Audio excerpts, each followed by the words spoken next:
Shohei Ohtani. Well, Shohei Ohtani and the Los Angeles Dodgers made Nick Kral's job incredibly hard moving forward. We're going to tell you how on today's Locked On Reds.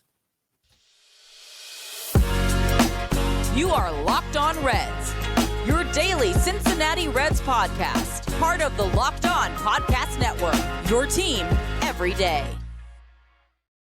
You are Locked On Reds, and I am Jeff Carr. He is Stephen Offenbaker, and we are lifelong Cincinnati Reds fans that have turned an addiction to this team into information for you. Want to thank you for taking time out of your day to listen to us talk some Reds with you. I encourage you, if this is your first time, make sure that you're subscribed on your favorite podcast platform, or if you're watching us, make sure you hit subscribe on YouTube and you click that bell to get notified. We're going to be with you all throughout the offseason as these Reds continue to plow toward the playoffs in 2024.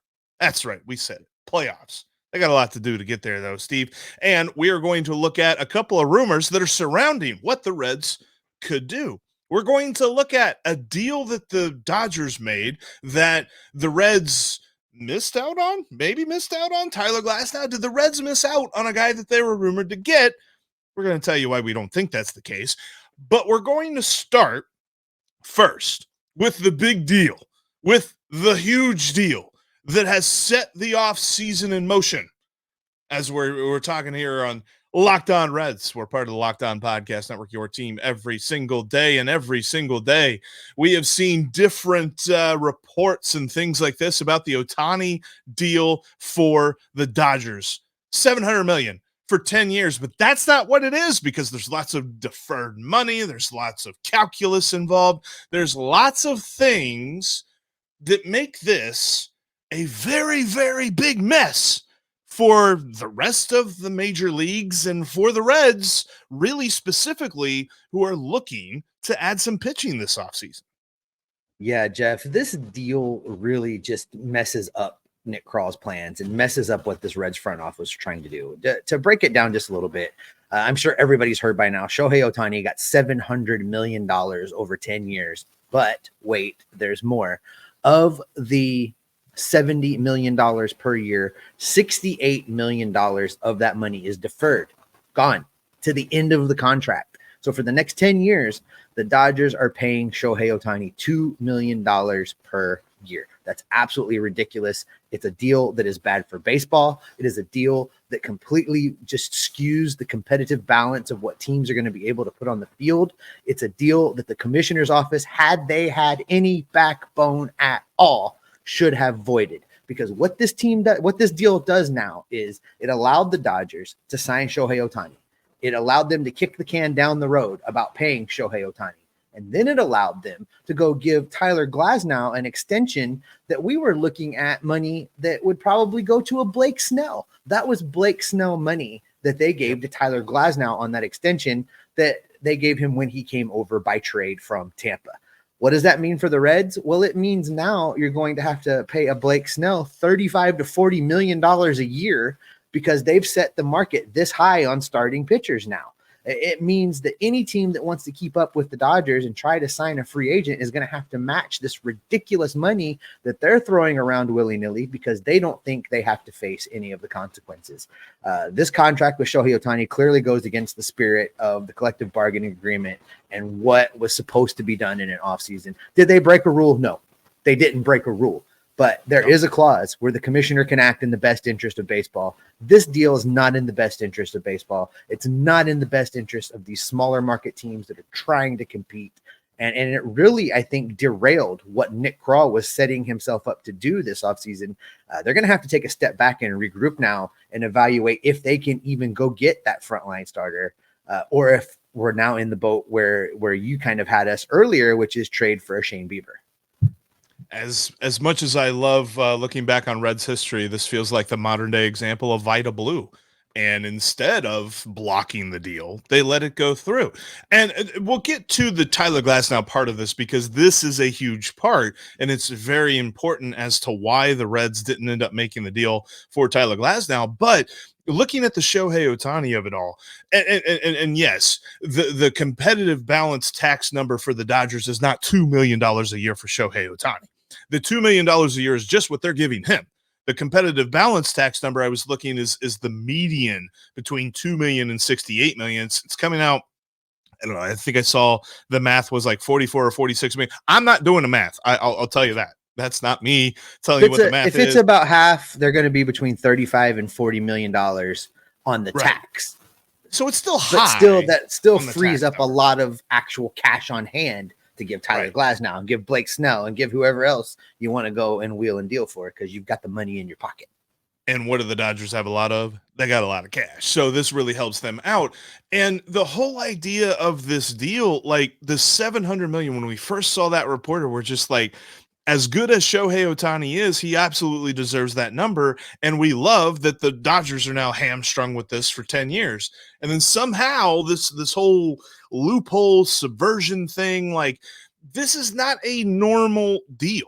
This is not a deal. Like, Shohei Ohtani understands what he wants. He wants World Series rings, and he wants glory and legacy and honor and all this other stuff for his career. He wants to be known as the best player ever. He went to a team that is going to give him that possibility, and he worked with them.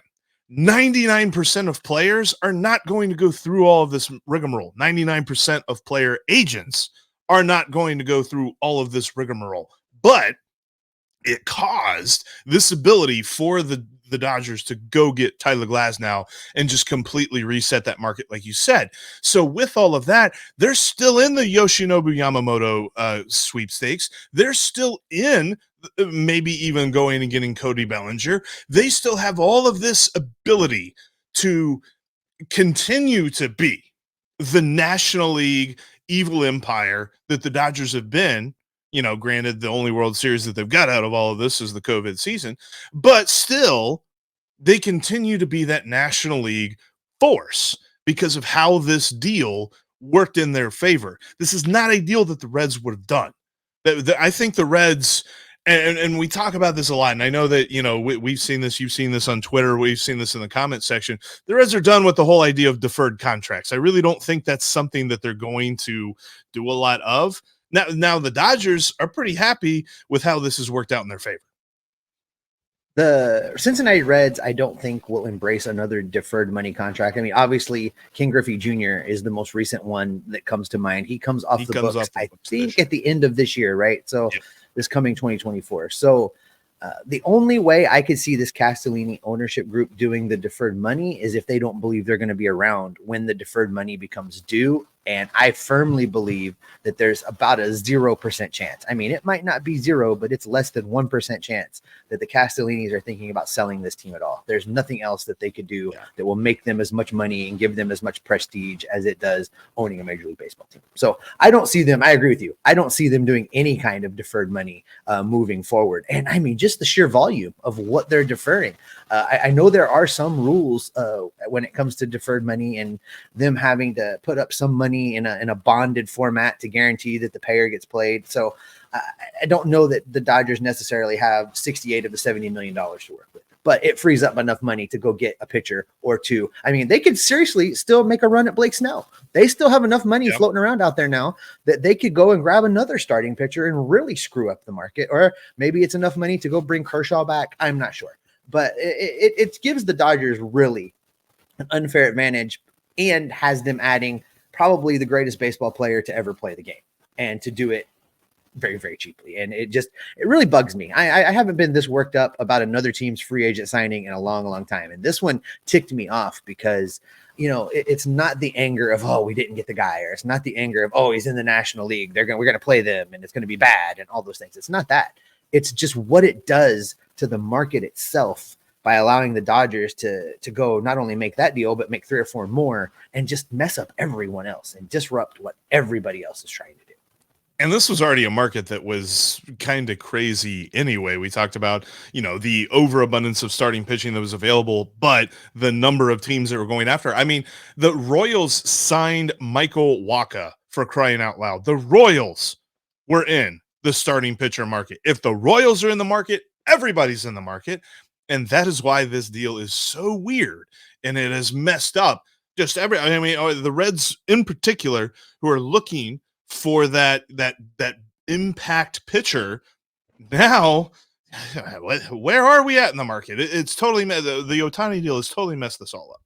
Well, let's do this, Jeff. There's still a lot to talk about here. We need to really dig into what actually happened with Glasnow, what it cost the Dodgers to get him as far as prospect capital goes, and then what they ultimately gave him in a contract extension. And then also coming up a little bit later, we're going to dig into these rumors that have resurfaced after a press conference that said, we're not trading Jonathan India. Suddenly, word out of Toronto is, hey, we're talking about trading for Jonathan India. So we got a lot to get to, and we're going to get to all of that coming up in just a minute. But before I tell you about any of that, before Jeff and I talk about all of those things, we want to shout out the sponsor of today's podcast. Today's episode is brought to you in part by FanDuel. Listen, the NFL season is winding down. It's screaming towards the playoffs, but there is still plenty of time for you to score often with the NFL season and FanDuel, America's #1 sports book. Right now, new customers get $150 in bonus bets back with any winning $5 money line bet. Now, I know, $150 in bonus bucks back for a $5 money line bet. I know that the first time we talked about this, you and I told you not to take the Bengals on a money line. I made fun of them, and they haven't lost a game since. So maybe you want to look at the Houday gang down at Paycor because they have been a money line covering machine. If you've been thinking about joining FanDuel, there's no better time than right now to join the gang. The app at FanDuel is so easy to use. There's a wide range of betting options, including playing the point spreads, player props, over-unders, that's Jeff's personal favorite, and so much more. You can also combine prop bets into a game for a single game parlay. That's even more fun. So looking ahead, FanDuel has a lot of futures posted. You should go check them out. The lines are moving. They're starting to move as players are signing in baseball. At one point, FanDuel had Ellie at the 4th best odds to lead the majors in stolen bases next year. That's probably still a good bet to throw a couple bucks at. It was at 12-1. It's probably moved since then, but there's lots of fun things that you can do just like that over at FanDuel. So head to FanDuel.com/lockedon right now and start turning your sports knowledge into cash. FanDuel is an official partner of the National Football League and the official sportsbook of Locked On. All right, Locked On has launched the first ever national sports 24/7 streaming channel on YouTube. Locked On Sports Today is here for you 24/7, covering the top sports stories of the day. They would have told you about that Shohei Ohtani contract when it went down. They got the local experts from the Locked On Network, plus all of the national shows covering every league. Go to Locked On Sports Today on YouTube and subscribe to the first ever national 24/7 streaming sports channel. All right, Jeff, there's still a lot of territory to cover in what's kind of gone down over the last week. We talked a little bit about the Shohei Ohtani deal, what it means for smaller market teams like the Reds. You mentioned the Royals went out and signed a starting pitcher. It has shifted the market now as a couple more guys have come off and the Dodgers made these ridiculous moves. It really kind of blew things wide open as far as I'm concerned. But let's dig into this Glasnow situation because the Reds were heavily rumored to be going in on this. We saw lots of rumors floating around. We saw that maybe it could have potentially required a pitcher from the major league roster plus someone like Chase Petty from the minor leagues, plus somebody else, a Reese Hines, plus a Edwin Arroyo. It was not going to be cheap. It was going to hurt a little bit to get Glasnow. And then you run into the situation about the extension. So let's talk about what it is the Dodgers actually did. So the Dodgers sent to the Rays Ryan Pepio, which was actually a name, and we talked about him a little tiny bit whenever the rumors swirling about Luis Castillo and where he was going to go a couple of years ago. And he was a name that came up. But he has pitched in the major leagues for parts of 2 seasons now. He's got 17 major league starts under his belt. He's been pretty decent, has 2 really good pitches, needs to develop a third, but he is seen as a starting pitcher. They also sent outfielder Johnny DeLuca, who is more of a corner outfielder. He's got a cup of coffee in the major leagues this past season. Really don't know enough about him to say one way or the other how he's going to turn out, but definitely could be an outfield option for the Rays this year. So you're talking about 2 major league ready prospects. Pepio far and away better than DeLuca, but DeLuca is kind of the same range if you look at baseball trade values of like a Reese Hines or a Jay Allen. He's even a little bit above, a couple of other dudes like a Blake Dunn or something like that. So that was a pretty expensive thing. Then you add in the fact that they signed Tyler Glasnow to this extension. 3 guaranteed years, 1 option year. Now, the option year is interesting because it is both a team option and a player option. The 3 guaranteed years, $90 million guaranteed, that money's spent. The 4th year is a team option for $30 million, and if they don't exercise the team option, he can exercise a player option for $20 million.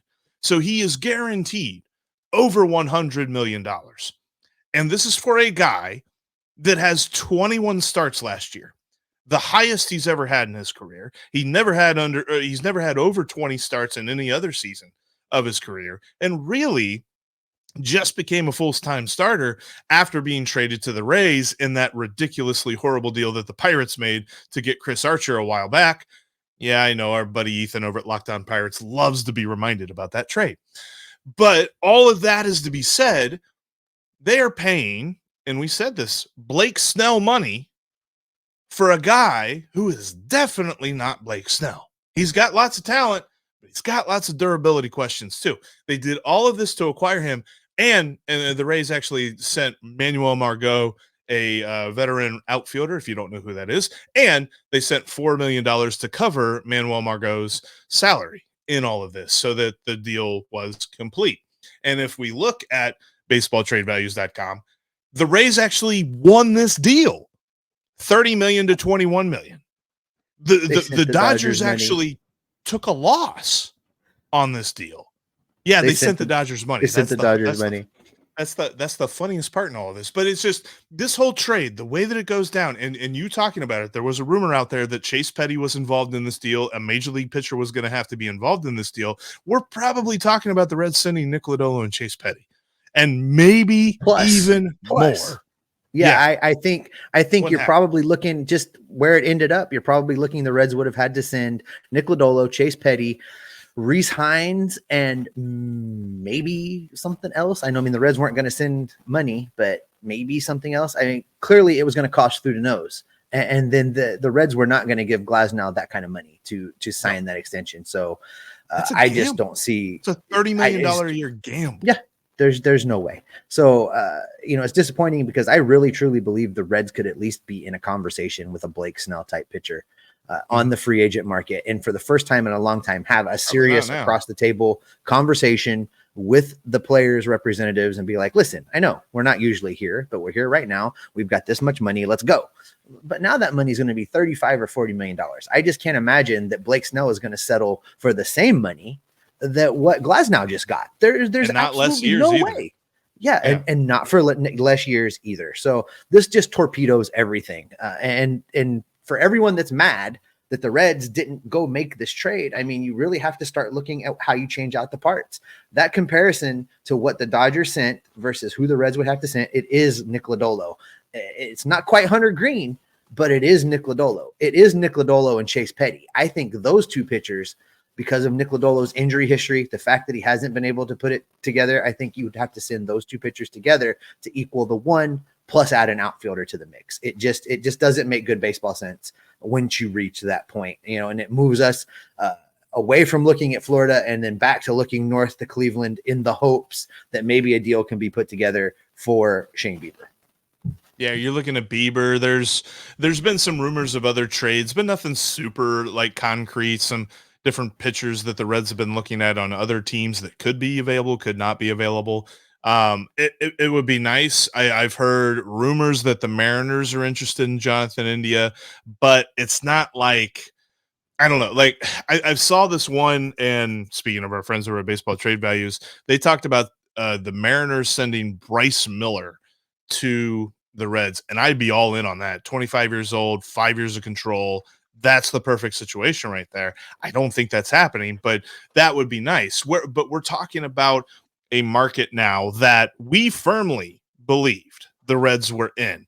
And when it comes to the end of this offseason, if they don't add one of those top flight pitchers from the free agent list or from the trade rumors or something that they had, it's because of moves like this that they won't. Because, yeah, Blake Snell's not taking less than his former teammate, who is nowhere near as good as Blake Snell's the reigning NL Cy Young Award. And I know he had some walk issues, but everything else was amazing. And yeah, Tyler Glasnow was better at his strikeouts per nine and was better at his walks per nine, but he pitched 60 less innings and he pitched 12 less starts. Actually, 13 less starts. Sorry. No. 21, 30, whatever. He pitched less than Blake Snell did. And you really have to stop trying to math today. The math is eluding no you. more math for me. No more math. But the whole point is, Blake Snell saw this and got excited because he's going to make more money. Jordan Montgomery saw this and he got excited because he's going to make more money. All of the top flight guys on the free agent list just got a bump up with all of this. So is it going to happen via trade? Maybe. That looks like a much more likely scenario now because of the just cascade, the domino effect of the Ohtani deal to the Glasnow deal. And now the Reds are just sitting here holding the bag like, all right, who's our next pitcher? Where are we going for that? And we keep wondering what the Reds are going to be willing to give up in order to make a move. Long time speculating from last year that it was going to be Jonathan India. And of course, Nick Krall looked into the camera, fired up the Zoom, told everyone not looking to trade Jonathan India, except there was an international phone call that says maybe he is. Toronto, Jeff, I think, is looking for a second baseman. Toronto's come calling. I'm going to tell you why we're not interested. That's coming up next. Before we talk about that, though, want to tell you that you can follow us in between episodes. You can follow us on Twitter, X, whatever. You can follow me at Jeff Carr with 3 Fs. You can follow Steve at S. Offenbaker with 2 Fs. You can also follow the show at Locked On Reds. Also, bookmark InsideTheReds.com. I actually had an article that I wrote about Jonathan India and the trade rumor with the Blue Jays.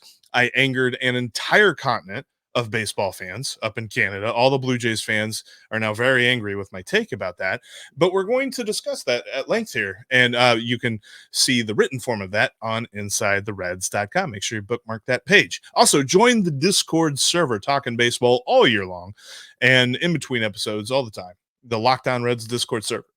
Got a link in the description of today's episode. We invite you to click that. It's a lot of fun.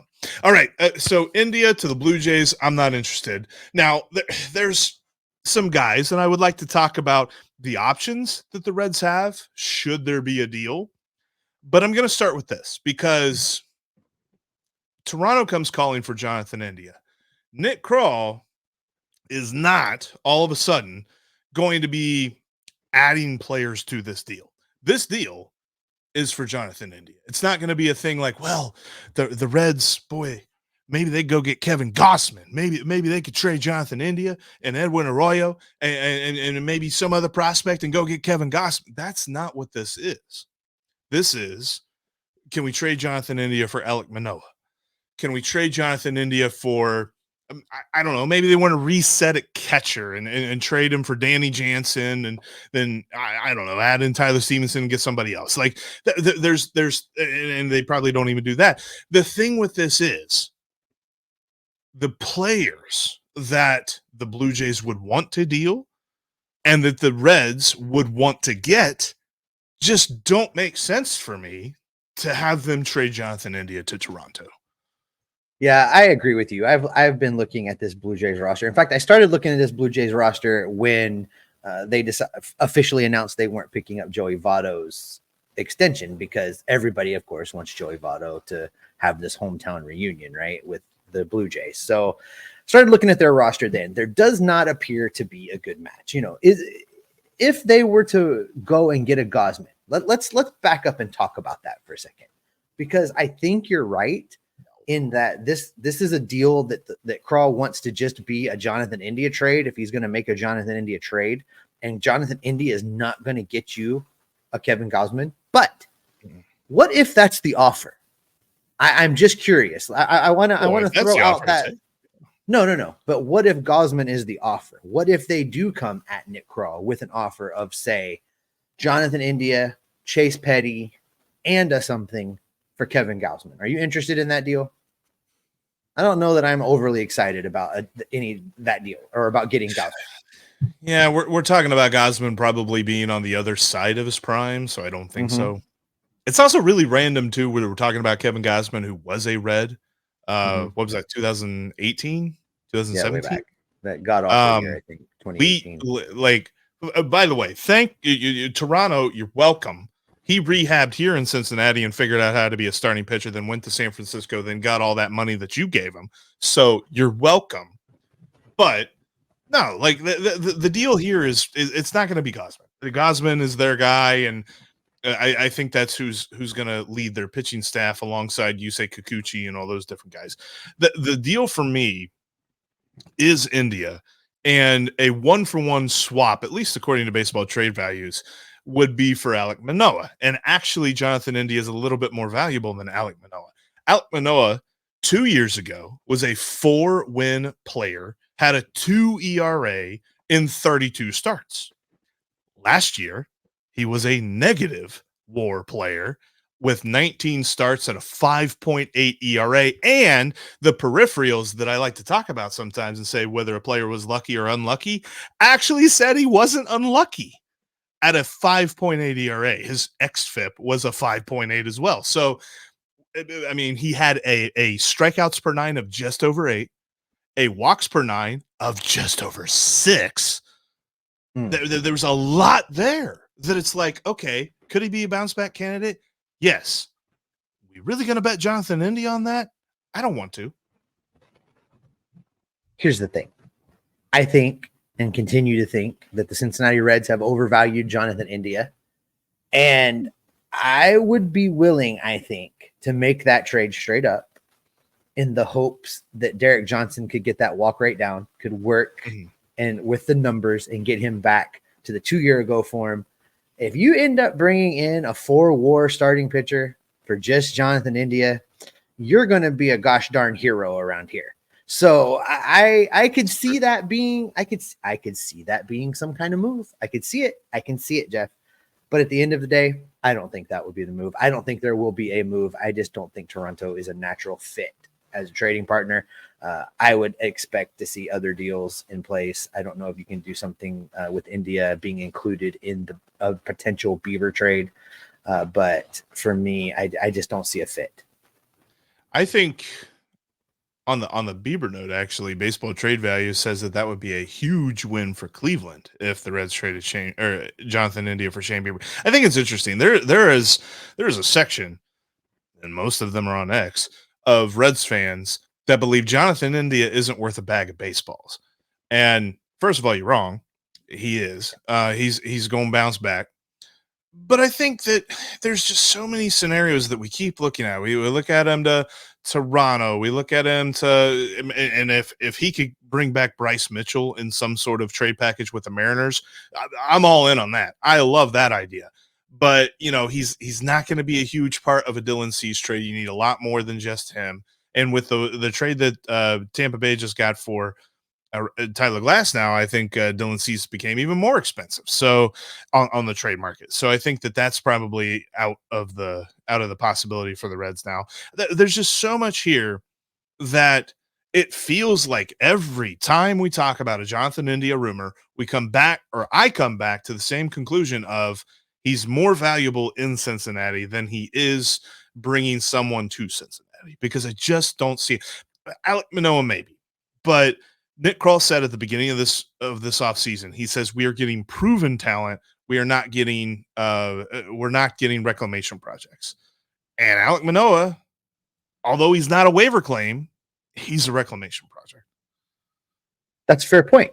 But he also said they're not trading Jonathan India, and Jonathan India is the rumored partner in this mix. So who knows? But here's what I know, Jeff. As we come to the end of this episode, thanks so much, everyone, for being an everydayer and being here. We're going to continue to look at this stuff. We're going to continue to monitor these rumors and try to pick out what makes sense and what doesn't, because they're going to be starting to come rapid fire. We're almost through the holidays. I think once we get past Christmas and New Year's, things are really, really, really going to start and heat up. I 100% agree with that. And on that note, It's time to end. Thanks so much for checking out today's Locked On Reds podcast.